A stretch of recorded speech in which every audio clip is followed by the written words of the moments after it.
السلام عليكم، نورتوا مطبخكم عسير، بتكونوا بخير، جمعتكم مباركة إن شاء الله. فيديو اليوم غدانا لقطات سريعة، أوكي، اللي بكل طريقة تلقوه في كل فيديو. أول حاجة بنبدأ بالعصبان. جهزت كل الحاجات العصبان، مقاديره، توابل والحشوة جهزتها هدي تمام. سلقت اللحم، سلقته اللي بطريقة الرز بالخلطة تلقوها فيديو بروحه. أول حاجة بنبدأ بالعصبان، بعد ما سلقت حطيت اللحم ينسلق على النار. طبعا اللي بطريقة العصبان تلقوه فيديو بروحه. وبعدين قلبت كله في بعض المكونات، حطيت شوية بيض. طبعا اللي بطريقة العصبان تلقوه فيديو العصبان.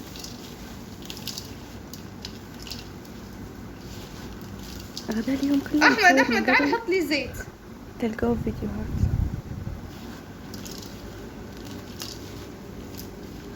شاركت كان بس بالغداء.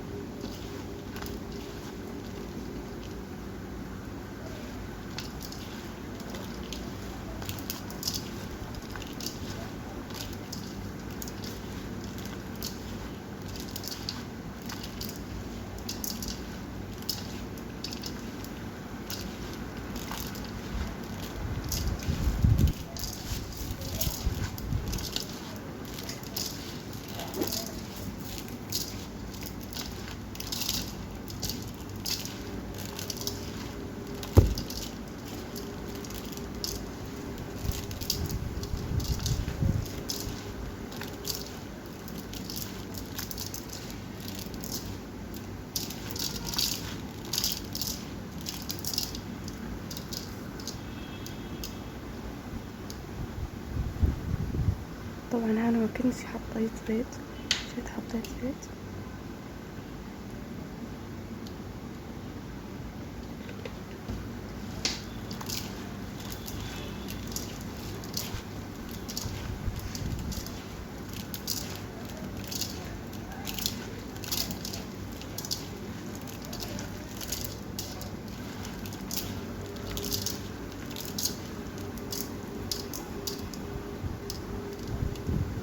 وهنا كنت بديت محشي.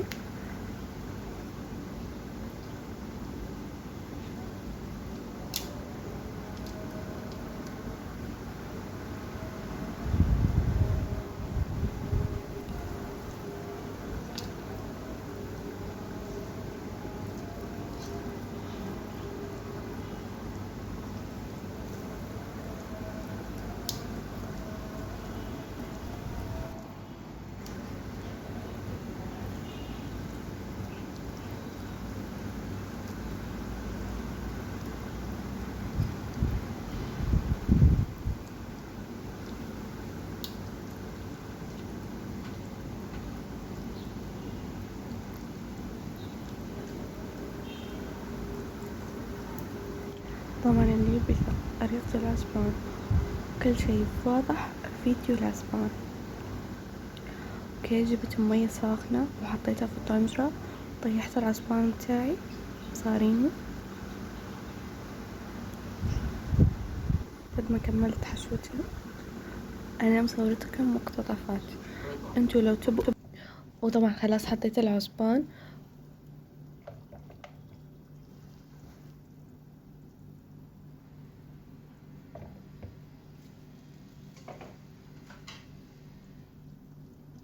تقدري تبطبطي فيه هيك على خاطر ما ينفجرش منك في الطنجرة.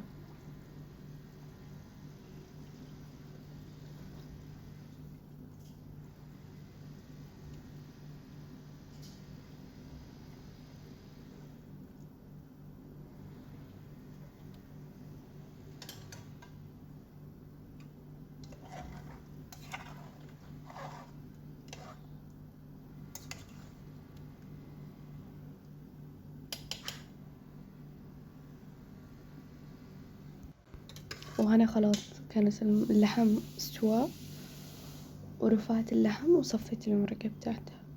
وهنا المحشي كملته، درت الخلطة بتاعة العصبان، زودت عليه شوية رز عشان يجيني الفلفل هيك ينثري وما يجيش هابط. زودت شوية رز على رز العصبان، حشيت بيه الفلفل والورق العنب. تمام. وتوه بنسقيه شوية بالمرقة. سات اللحم عادي. اوكي، نوري فيكم ان العصبان قريب يخش في السوا. طبعا هنا قبل نجلس المكسرة عشان ندير الرز بالخلطة.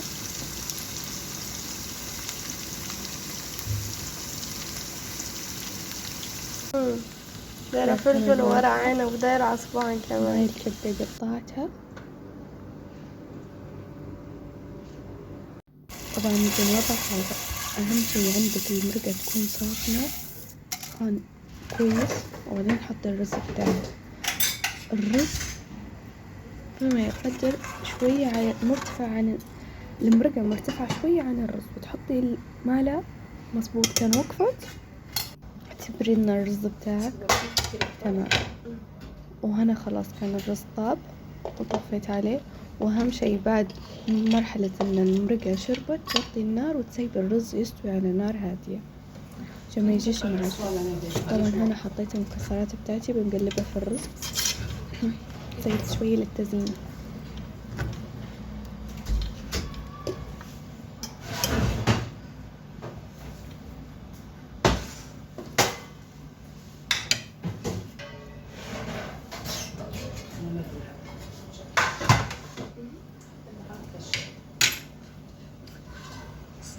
أحلى فقرة إنك تحطي السفرة.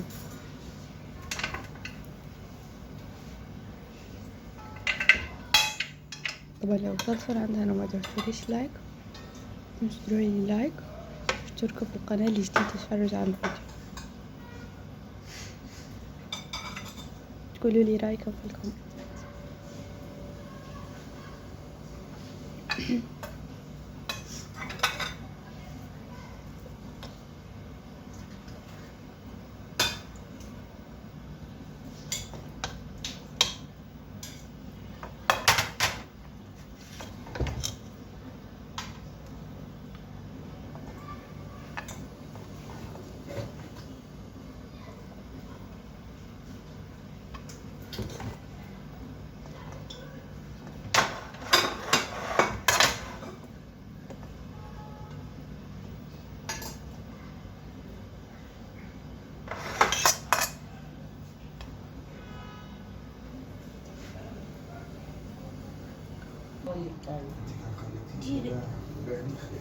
لا ايش انا في الكوشه. لا الموس هذا تهديد. جيبي لنا شوي. مش حاجه فرقيه. موس. حطوا مقعدين ما قعدوا. هذا بتاعت امك واختك، بتاعت ياكلوه هذا.